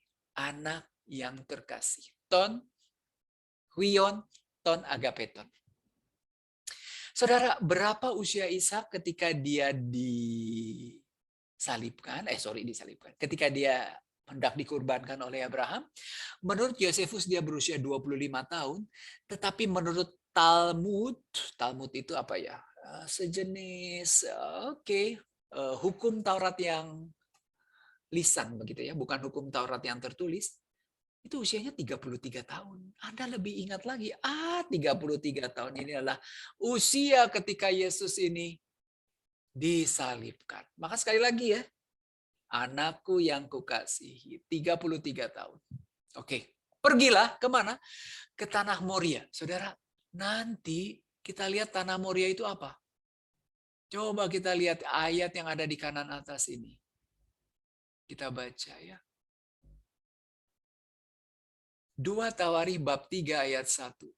Salomo mulai mendirikan rumah Tuhan di Yerusalem di Gunung Moria, di mana Tuhan menampakkan diri kepada Daud ayahnya di tempat yang ditetapkan Daud, yaitu di tempat pengirikan Ornan, orang Yebus itu. Ini ada cerita yang menarik. Sebetulnya kalau waktunya banyak saya cerita ya, karena ini ada hubungannya dengan wabah sih, tapi ya sudahlah, nggak ada waktunya. Saudara, rupanya tempat di mana Abraham mengorbankan Ishak adalah tempat yang nantinya menjadi tempat di mana Salomo mendirikan Bait Allah. Bait Allah. Bait Allah ini sekarang sudah tidak ada lagi. Yang ada hanya sepenggal tembok ratapan. Akan tetapi di dekat dengan tembok ratapan di situ ada Masjid Dome of the Rock. Kubah emas. Masjid Kubah emas. Di situ, di Masjid Kubah Emas itu ada sebuah batu yang diyakini sebagai tempat di mana Ibrahim mengorbankan putranya. Begitu ya. Menarik.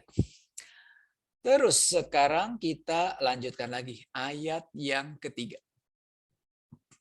Keesokan harinya, pagi-pagi benar bangunlah Abraham.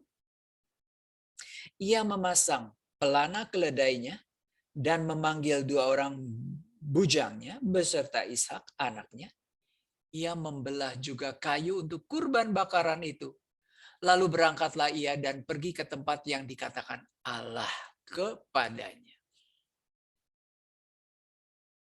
Oke. Ayat yang keempat. Di sini saya berikan tanda ya, karena saya menemukan, ini ketika saya membaca kitab suci, saya selalu memperhatikan teks. Coba kalau kita lihat, kenapa ya? Pelana keledainya dipasang dulu, baru dia belah kayu. Kalau saya mungkin akan belah kayu dulu kali ya. Belah kayu, baru pasang pelananya. Tapi ya sudahlah, itu nggak penting. Cuma begitu ketika saya baca kitab suci, saya suka iseng kadang-kadang. Di ayat 3 sekarang kita lihat. Ayat 3 sudah ya. Ayat 4. Ketika pada hari ketiga Abraham melayangkan pandangannya, kelihatanlah kepadanya tempat itu dari jauh. Jadi 3 hari perjalanan itu. Kata Abraham kepada kedua bujangnya itu, tinggallah kamu di sini dengan keledai ini. Aku beserta anak ini akan pergi ke sana. Kami akan sembahyang. Sesudah itu kami akan kembali kepadamu. Coba lihat. Saudara, Abraham ini tahu nggak Ishak ini akan dikurbankan di tanah Moria? Jelas, itu perintah dari Allah. Nah sekarang, sampai di kaki Bukit Moria, Abraham menyuruh kedua bujangnya ini untuk menunggu. Karena yang naik ke tanah Moria ini hanya Abraham dan Ishak. Tapi ingat dong pesannya kepada kedua bujangnya itu. Kamu tunggu di sini dengan keledai. Aku dan Ishak akan naik ya ke sana. Ke tanah Moria, ke Bukit Moria. Di sana kami akan sembahyang. Sesudah ini kami akan kembali kepadamu. Pertanyaan saya. Abraham berbohong atau tidak? Abraham berbohong atau tidak? Kalau dia tahu ini perintah Allah, dia tidak mungkin akan mengatakan hal ini. Kami akan kembali kepadamu. Kenapa? Karena Ishak itu akan dikurbankan di atas Bukit Moria. Mana mungkin dia akan kembali bersama-sama dengan Ishak.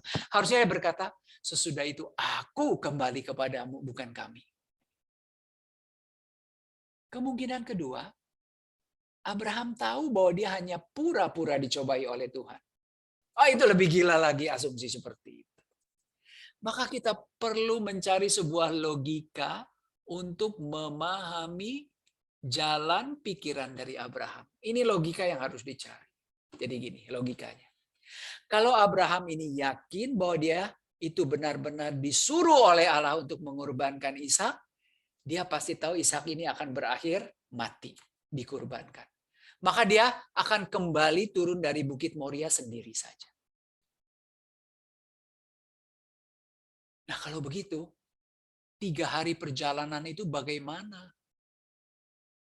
Dia berjalan bersama Ishak dan tahu Ishak akan mati. Bagi Abraham, Ishak itu tidak lebih daripada orang yang mati. Ya kan? Karena usianya udah tinggal 3 hari lagi. Di benak Abraham, Ishak itu adalah anaknya yang sudah mati. Oke. Apakah mungkin Abraham ini merasa bahwa Tuhan itu hanya pura-pura saja menguji dia? Tidak mungkin itu. Tidak mungkin. Maka perlu dicari satu logika yang memungkinkan mendapatkan jawaban itu. Dan jawaban ini kita temukan di surat Ibrani. Surat kepada umat Ibrani bab 11 ayat 17. Karena iman, maka Abraham tatkala ia dicobai, mempersembahkan Ishak. Ia yang telah menerima janji itu, rela mempersembahkan anaknya yang tunggal. Walaupun kepadanya telah dikatakan, keturunan yang berasal dari Ishaklah yang akan disebut keturunan. Karena ia berpikir bahwa Allah berkuasa membangkitkan orang-orang, sekalipun dari antara orang mati. Dan dari sana ia seakan-akan telah menerimanya kembali. Ini logika yang benar-benar hebat. Abraham yakin Ishak itu pasti mati. Karena ini adalah perintah Allah kepadanya untuk mengorbankan Ishak di Bukit Moria. Tetapi Abraham ini yakin bahwa Allah berkuasa apa? Membangkitkan orang-orang dari kematian. Maka dia dengan pede berkata, nanti kami akan kembali kepadamu. Luar biasa. Luar biasa. Saudara, maka semakin dekatlah kisah pengorbanan Ishak dengan kisah penyaliban Yesus. 3 hari, tapi nanti dia bangkit lagi. Ya, ada lagi ceritanya. Sekarang ayat 6. Lalu Abraham mengambil kayu untuk kurban bakaran itu dan memikulkannya ke atas bahu Ishak anaknya. Sedang di tangannya dibawanya api dan pisau, demikianlah keduanya berjalan bersama-sama. Saudara, yang memikul kayu itu siapa? Ishak di bahunya. Kayu itu nanti untuk apa? Tempat Abraham ini mengorbankan Ishak. Ingat gak? Yesus juga memakul kayu yang akan digunakan untuk mengorbankan dirinya. Yesus memanggul salib. Saudara, perjalanan naik ke Bukit Moria ini, perjalanan yang sangat mengerikan. Karena Abraham tahu saat-saat untuk berpisah dengan anaknya sudah semakin dekat. Tetapi apa yang dilakukan? Demikianlah keduanya berjalan bersama-sama. Nanti di ayat 8 kata ini akan diulang lagi. Kita bisa membayangkan pengarang dalam keadaan ini menggunakan kalimat ini untuk melukiskan bagaimana dinamika kondisi perasaan Abraham. Ya kan? Dia tahu saat-saat kematian anaknya sudah semakin mendekat, tetapi dia tetap berjalan bersama-sama dengan anaknya. Oke, Ibu Bapak sekalian, saya stop di sini. Atau sedikit lagi ya. Saya takut nggak kelar minggu depan karena tinggal terakhir. Oke, kita lanjutkan sedikit lagi. Ayat 7. Lalu berkatalah Ishak kepada Abraham ayahnya, Bapak. Sahut Abraham, ya anakku. Bertanyalah ia. Di sini sudah ada api dan kayu. Tetapi di manakah anak domba untuk korban bakaran itu? Sahut Abraham, Allah yang akan menyediakan anak domba itu untuk kurban bakaran baginya anakku. Demikianlah keduanya berjalan bersama-sama. Sekali lagi tuh, kalimat yang begitu melankolis. Demikianlah keduanya berjalan bersama-sama. Ketika membaca kalimat ini, kita memahami dengan luar biasa bagaimana perasaan hati Abraham ketika tahu saat-saat kematian anaknya sudah semakin mendekat. Ayat yang ke-9. Sampailah mereka ke tempat yang dikatakan Allah kepadanya. Lalu Abraham mendirikan mezbah di situ. Disusunnya kayu, diikatnya Ishak, anaknya itu. Diletakkannya di mezbah di atas kayu api. Aneh ya, anaknya nggak berontak. Sekali lagi kita ingat cerita Yesus. Ketika dia dipukuli, dicambuk, dia tidak membalas sama sekali. ayat yang ke-10. Sesudah itu Abraham mengulurkan tangannya lalu mengambil pisau untuk menyembelih anaknya. Tetapi berserulah malaikat Tuhan dari langit kepadanya, "Abraham, Abraham," sahutnya, "Ya Tuhan." Lalu ia berfirman, "Jangan bunuh anak itu dan jangan kau apa-apakan dia, sebab telah kuketahui sekarang bahwa engkau takut akan Allah dan bahwa engkau tidak segan-segan untuk menyerahkan anakmu yang tunggal kepadaku." Lalu Abraham menoleh dan melihat seekor domba jantan di belakangnya yang tanduknya tersangkut dalam belukar. Abraham mengambil domba itu lalu mengorbankannya sebagai kurban bakaran pengganti anaknya. Dan Abraham menamakan tempat itu Tuhan menyediakannya. Adonai Yireh. Ada toko benda-benda rohani yang bernama Adonai Yireh atau Yahweh Yireh, begitu ya. Allah menyediakan. Aslinya sebetulnya Allah melihat. Allah melihat. Saudara, di Abraham ini mendapatkan ganti kurban Ishak. Gantinya adalah seekor domba jantan. Tapi tanduknya tersangkut dalam belukar. Anda ingat. Ada loh nanti yang kematiannya mirip kematian yang akan tadinya direncanakan untuk Ishak. Ya, akan tetapi orang itu akan mengalami bagian kepalanya ada sangkut pautnya dengan duri. Ya, kita ingat cerita Yesus dimahkotai duri. Maka cerita pengorbanan Ishak ini benar-benar mirip, boleh dikatakan pralambang dari cerita penyaliban Yesus begitu. Maka saudara, kita melihat Paulus dalam surat kepada jemaat di Roma bab 8 ayat 32 mengatakan, "Ia yang tidak menyayangkan anaknya sendiri, tetapi yang menyerahkannya bagi kita semua, bagaimana mungkin ia tidak mengaruniakan segala sesuatu kepada kita bersama-sama dengan dia." Ia yang tidak menyayangkan anaknya sendiri. Saudara, kisah pengorbanan Ishak ini menjadi pralambang dari kisah penyaliban Yesus. Oke, terima kasih. Kita lanjutkan minggu depan.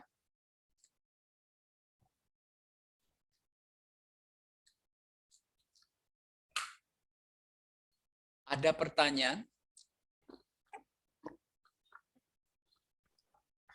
Oh, ada Pak Ir. Silakan. Sebentar.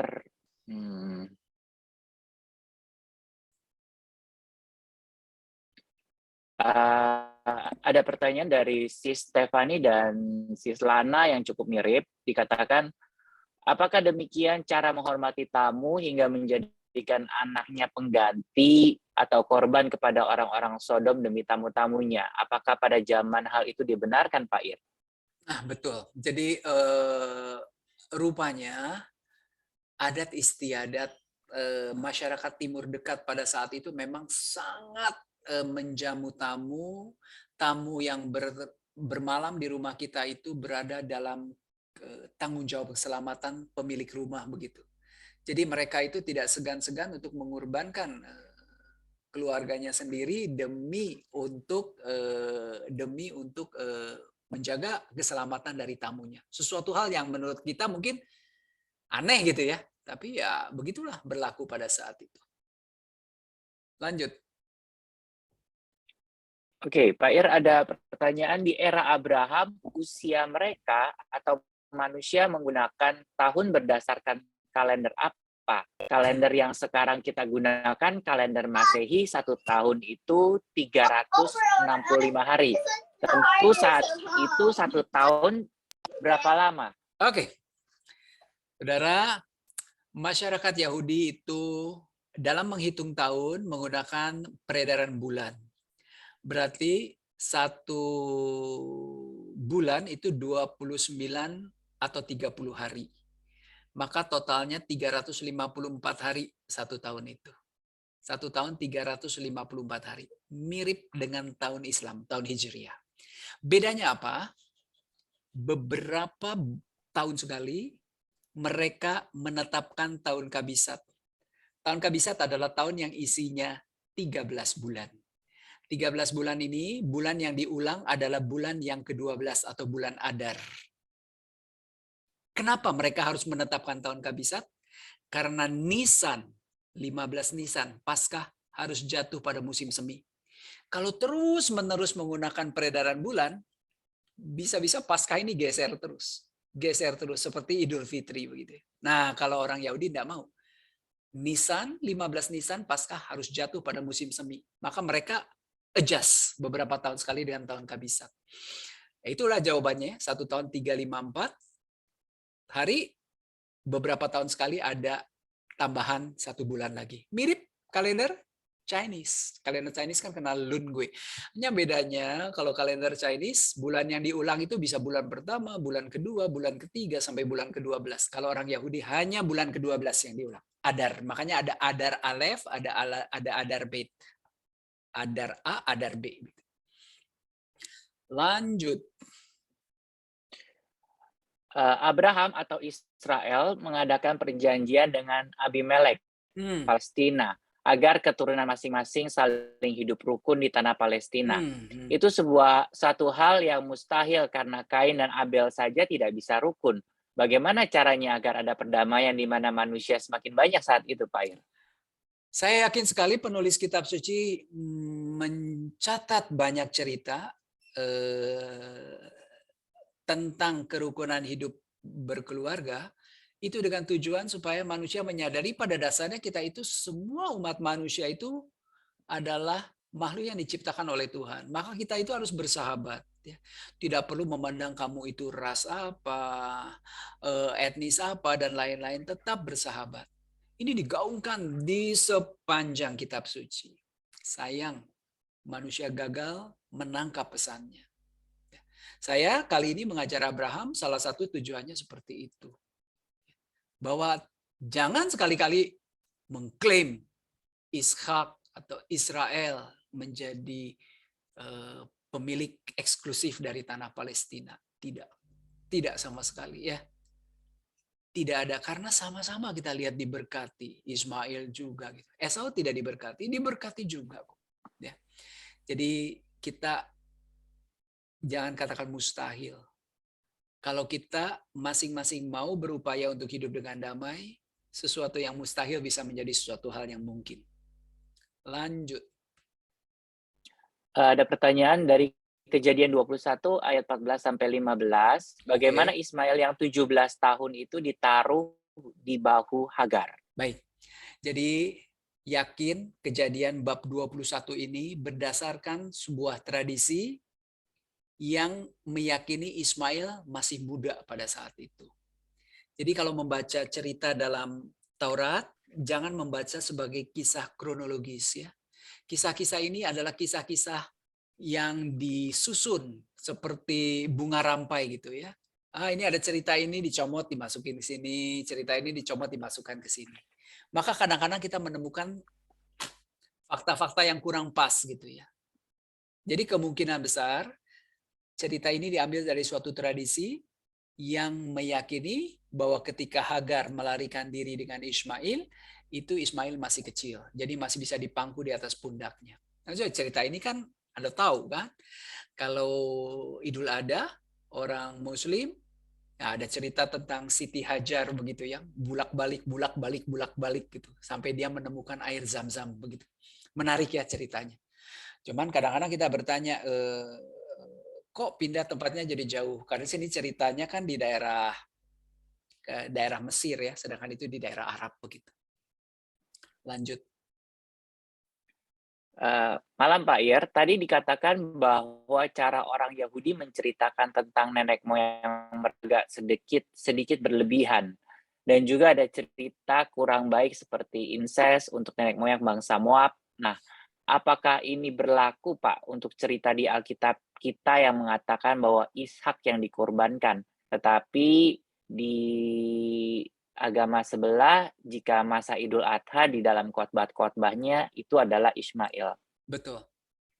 Memang betul ya. Jadi Sampai detik ini memang ada perbedaan antara umat Kristen dengan umat Muslim tentang siapakah putra dari Abraham yang dikurbankan pada saat itu. Tapi sudah, itu tidak perlu kita bahas lagi. Masing-masing punya keyakinan sendiri. Yang perlu kita lihat adalah bagaimana campur tangan Allah. Ya, anak manapun yang dikurbankan, sebetulnya yang paling penting dari cerita ini adalah bagaimana Allah melakukan intervensi di tengah-tengah itu. Dan kita sendiri menyaksikan iman Kristiani berbicara ketika Allah ini intervensi dengan cara apa? Mengorbankan anaknya sendiri. Itu yang jauh lebih penting. Yang lain jangan diceritakan. Yang bertanya nanti boleh japri saya. Mungkin saya jawab sesuatu yang tidak akan saya jawab di mimbar ini. Ya, oke. Oke, Pak Ir, ada pertanyaan dari Bu Ratna. Jika perbedaan dua keturunan anak Abraham adalah dari keturunan Ishak akan muncul penyelamat manusia, apakah ada hubungan dengan ajaran kedua keturunan ini yang akan membawa keselamatan? Apakah keturunan Ismail tidak akan diselamatkan karena tidak mengakui penyelamat manusia adalah Yesus? Oh, sama sekali tidak. Sama sekali tidak. Ingat ya, ketika Paulus dan Barnabas berkhotbah mewartakan Injil di Antioquia di Pisidia, mereka mengajar di sinagoga. Mereka mengajar tentang Injil. Pada saat itu, orang-orang Yahudi hanya sedikit yang tertarik. Tapi justru orang-orang non-Yahudi yang banyak tertarik dengan pengajaran itu. Maka apa yang dikatakan oleh Paulus? Kepada kalian Injil pertama kali diwartakan. Tetapi karena kalian menolak, maka kami berpaling terhadap bangsa-bangsa lain. Bagaimana kita bisa mengatakan bahwa bangsa-bangsa lain itu tidak diselamatkan? Justru dengan hadirnya Yesus, bangsa-bangsa lain itu justru dibuka pintu keselamatannya. Taunya dari mana? Taunya dari mana? Coba lihat di silsilah Yesus. Itu ada cerita tentang perempuan-perempuan asing. Batsheba itu perempuan Kanaan. Ruth Moab. Ya. Lalu orang Kanaan lagi Rahab. Lalu satu lagi Ruth, Rahab, Batsheba, Ruth, Rahab, Batsheba. Satu lagi siapa kok aku jadi lupa ya. Tamar, ya. Tamar itu juga orang Kanaan. Tamar. Kenapa sih dalam cerita silsilah Yesus ini ada cerita tentang wanita-wanita asing? Karena penginjil ingin menekankan Injil itu akan diwartakan kepada bangsa-bangsa asing. Bagaimana pula kita berbicara bahwa bangsa-bangsa non-Yahudi tidak akan diselamatkan. Semua manusia akan diselamatkan. Dan menjadi nyata ketika Yesus itu mengorbankan dirinya pada perjamuan terakhir, dia mengatakan inilah darahku, darah perjanjian baru dan kekal yang akan ditumpahkan bagimu dan bagi semua orang demi pengampunan dosa. Ya, lanjut. Akhir ada pertanyaan dari Bro Charlie. Talmud apa yang menulis umur Ishak 33 tahun? Karena Talmud ada banyak, Pak.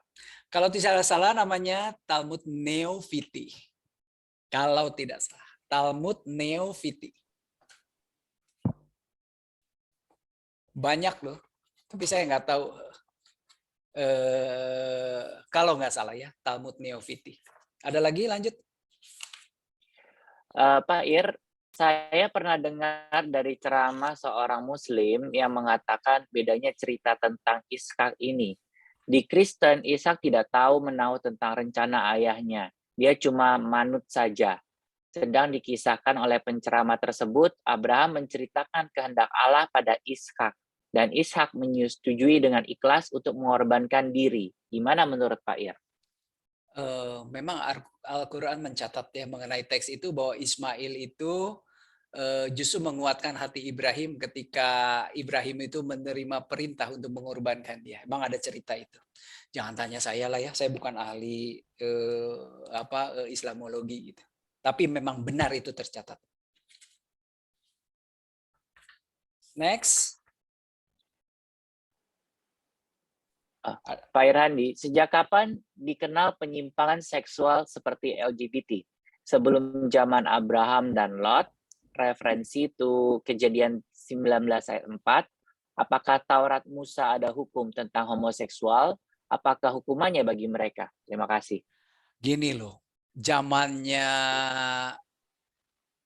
Lot ini kan belum ada hukum Taurat. Hukum Taurat itu kan nanti di zaman Musa, di kitab Keluaran, betul kan ya? Tapi ternyata sudah ada LGBT. Nah, LGBT itu mulai dilarang ketika hukum Taurat itu mulai diajarkan. Ya, seperti tadi saya katakan, Imamat bab 18 ayat 22 sampai 25 misalnya itu berbicara tentang LGBT. Bukan hanya LGBT loh, bestialitas ya, berhubungan seksual dengan binatang dan lain-lain juga dibahas di sana. Lalu hukumannya hukuman mati, Imamat 20 ayat 13. Imamat 20 ayat 13. Cukup ya terjawab. Lanjut. Lalu ada pertanyaan dari Sis Jenny, kenapa anak Lot tidak meminta bantuan Abraham dan akhirnya membenci Israel? Apakah keturunan Amon Moab itu negara Yordania, Pak Ir? Bukan ya. Bukan. Tapi itu negara Yordania. Kalau lihat dari apa namanya? Lihat dari geografinya Moab dan Amon memang sekarang menjadi negara Yordania ya, tetapi kan kita tidak pernah tahu apakah benar atau tidak. Karena gini, sejarah yang tercatat di dalam kitab suci ini jangan dipahami sebagai sejarah yang absolut begitu ya. Kitab suci itu kitab pergumulan iman. Meskipun di dalamnya ada fakta-fakta sejarah, sejarah itu tidak memiliki nilai sejarah yang absolut. Yang absolut itu adalah nilai pengajaran iman dan moralnya. Jadi jangan terlalu dipaksakan benarkah begini atau tidak. Lanjut. Sudah habis, Pak Ir. Iya. Ya. Benar ya? Talmud Neofiti. Benar. Targum. Sorry, itu bukan Talmud, tadi saya tulisnya salah. Targum Neofiti ya. Oke, terima kasih Ibu Bapak sekalian. Kita jumpa lagi Kamis depan ya untuk pertemuan terakhir. Pak Ir, masih mau bagi-bagi hadiah, Pak Ir. 2 pertanyaan. Wow. Bapak Oke. Ibu silakan siap-siap untuk pencet Tepatnya. untuk Oke. resennya terlebih dahulu ya. Kota Untuk resen tempat terlebih dahulu. pelarian Lot dan keluarganya ketika Sodom ditunggang balikan oleh Allah adalah kota ... Iya, Bu Maria Suryadi. Apa Bu? Zoar. Zoar ya harusnya. Zoar. Ya, Zoar. Baik. Oke. 2. Bu Maria. Satu lagi, Pak Ir. Raja Abimelekh adalah raja dari kerajaan ... Kristin. Pak Andi. Enggak lah. Kristin, coy. Ini Abimelekh. Itu adalah Filistin. Oke. yang pajak sama itu loh. Tepatnya Gerar ya. Memang nantinya Filistin. Kenapa saya katakan begini? Filistin baru dikenal nanti pada zaman-zaman yang lebih kemudian. Pada zaman Daud kan Israel punya musuh Filistin ya. Nah, Gerar ini cikal bakal dari Filistin. Oke, saya benarkan, tapi pada saat itu harusnya namanya Gerar ya. Oke, Pak. Oke, thank you. Oke, terima kasih teman-teman. Kita ketemu lagi minggu depan, sesi yang terakhir. Silakan doa penutup, Bro Liga, tolong bantu saya.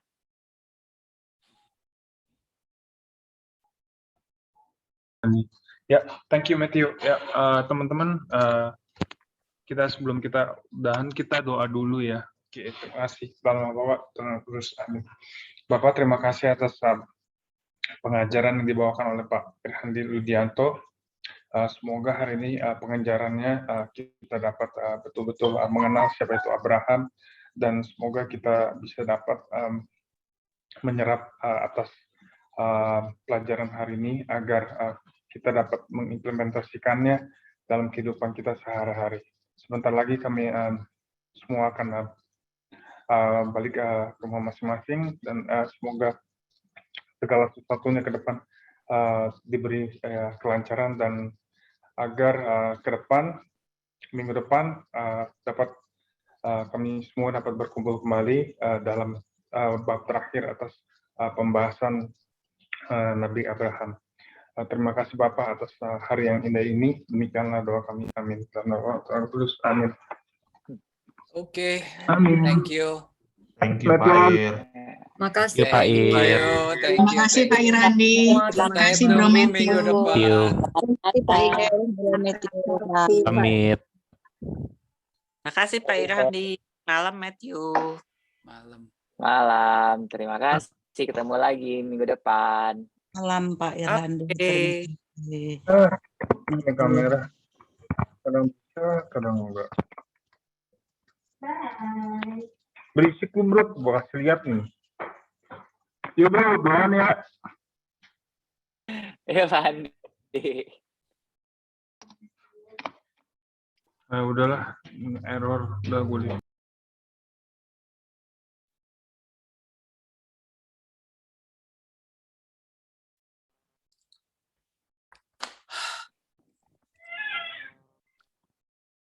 Oke. Aku belum